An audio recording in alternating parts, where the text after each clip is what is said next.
Welcome back, y'all. Welcome back to the muddy mess that is our farm right now. We had a big storm last night, lots of rain, and actually we're supposed to get more rain in the next 2 days. And everything is just a muddy mess right now. So work still got to get done. I'm going to try to get out here and get a few odds and ends done today. I don't have much in terms of content. I just got some odds and ends I need to get done. So I thought I'd take you along with me. I'm going to step into the greenhouse for a minute because it is a little bit windy out today. I didn't expect that when I came out. So if you've been following along with us, you know that back here behind me, this is going to be, or hopefully going to be, our cut flower garden this spring and summer. And I tried my hand at Ranunculus this year. I planted them, I think I planted them around November this last year. And it has been a journey, I guess is what you could call it. I don't know. It's not quite turned out like I had hoped for. We planted, I want to say about 800 ranunculacorms. The first cold night that we had in December, all of my frost cloth blew off. I had a lot of damage and we had quite a bit of loss. So it wasn't 100% loss. I still think we're going to get some ranuncula blooms, which is awesome. I'll chalk that up as a win. It's been a learning experience. But I'm just still holding out for a few blooms, hopefully. I've got 5 beds planted of ranunculus. Ideally right now, they would all be full of nice green foliage, getting ready to bloom here in a couple months. However, what it's looking like is a lot of spotty green spots because I've had so much loss. So what I've kind of been playing around with is actually transplanting some of these viable ranunculus over into one single bed. I did that a couple of days ago with just a few to see how they would do, and they did fine. They don't seem to be struggling. So I'm trying to actually move them. I think I can fit most of them into just one bed. That way I'm not having to deal with covering all of these beds and uncovering the row cover or the frost cloth, because that has been such a pain. This is my first go around with frost cloth, and it is a task for sure. So if I could kind of consolidate all of these ranunculus into 1 or 2 beds, that would be such a time saver to not have to come out and cover and uncover pretty much daily here lately. The weather has been fluctuating so much. I think it's supposed to be like 70 degrees today, and then tonight it's supposed to get into the 20s, so I'll have to cover them up tonight. I think that's the first thing I'm going to do, is try to get most of these little plants moved over into one bed.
There's a tray done. About half of that bed is done. Obviously should have worn some gloves. I did not take into consideration that this ground is very saturated and it's kind of hard to work with right now. And of course it's starting to rain again. I'm gonna go ahead and finish out this bed at least, probably in the rain, typical, and get that done. I should have mentioned, I got to thinking as I was working through that disclaimer is I have no idea if this is a good idea. So if you're kind of in the same boat as me, where you had a lot of your ranunculus that did not survive, and you're thinking about kind of consolidating them all to one bed or location or whatever. I don't know if this is a good idea. I have no clue. It sounds like an okay idea in my mind. Obviously, I'm trying to disturb the roots as very little as possible, but there's going to be some root disturbance. So I don't know if that's going to affect the way they bloom here in a couple months. I have no idea. But at this point, the way this has all worked out for me, my experience with Ranunculus, I'm just chalking all this up to a learning experience at this point. And if it's a total loss, it's a total loss. If I get some blooms, awesome. But I did want to give that disclaimer. So don't just go do it because you're watching me do it. I don't know.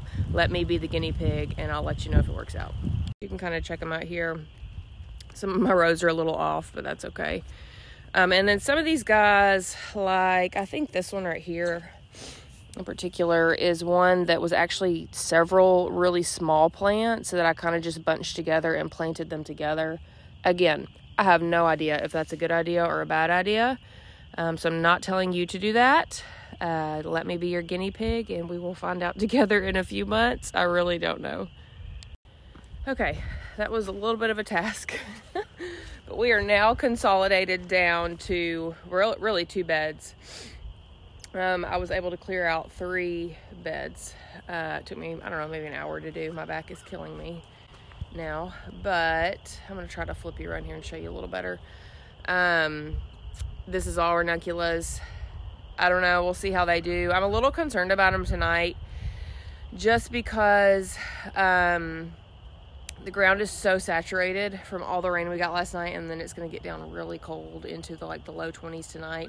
Of course, I'm going to cover them up, but hopefully the ground won't freeze and they won't freeze. I don't know. That may do them in. Okay, on to task 2. This is just one of those days where these are all those little things that I've been meaning to get done, but they keep getting bumped down on my to-do list because they're not necessarily things that have to get done right away. So all those more urgent, pressing things that I always feel like I need to get done kind of trump these things. So on the list now is I'm going to try, so this is my other bed of Ranunculus. They're doing really well. This is my only bed that has done really well for whatever reason. I don't know. But I'm actually very encouraged by the way that they have done. It just shows me that this can be done. It just, I don't know why they've done so well and the others haven't. But there's about half a bed there. And then right here, these are all bachelor buttons that I direct sewed, gosh, maybe in November-ish. I'd have to go back and look at my notes. But bachelor buttons that I sewed them very heavily. They need to be thinned out. And what I'm going to try to do is I've got a little bit of compost I'm going to put down here. And I'm going to try to thin these guys out and just take them down. I don't know if I can actually take them down the length of this bed, but take them down as far as I can. And have more bachelor buttons. Check this out before we get started. If that's not encouraging that spring is on the way, I don't know what is. So these little guys here, just a handful of these anemones anemone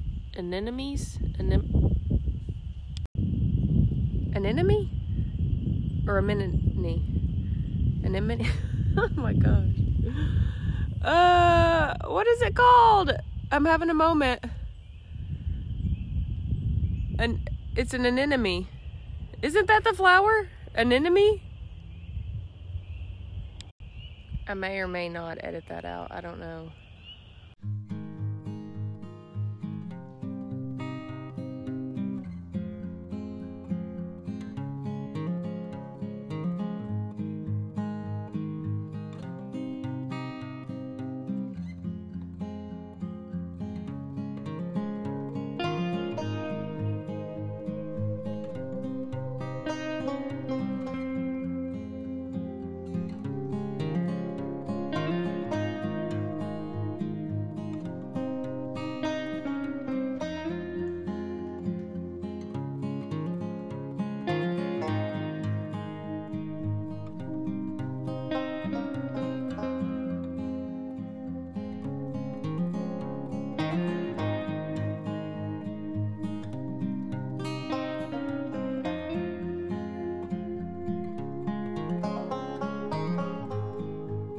Okay, not bad. So we thinned out that, put the thinned out ones down there, and hopefully they'll survive being transplanted. If they do as well as they've done in the cold, then they should be just fine, because these guys have been very cold hardy. They have survived really cold conditions. They've survived being uncovered in the sleet and freezing rain and all that, and they have done just fine. So I think they'll be good to go. I'm going to see what else I can get into. I'm going to go ahead and cover these 2 beds. It feels nice to be able to say cover 2 beds versus the 5 I was covering. So yeah, I'm going to get that done. See what else I can knock off my to-do list. It always feels good to be able to knock stuff off your to-do list. Probably next on my to-do list should be to clean up that mess over there. We'll catch y'all next time. Bye.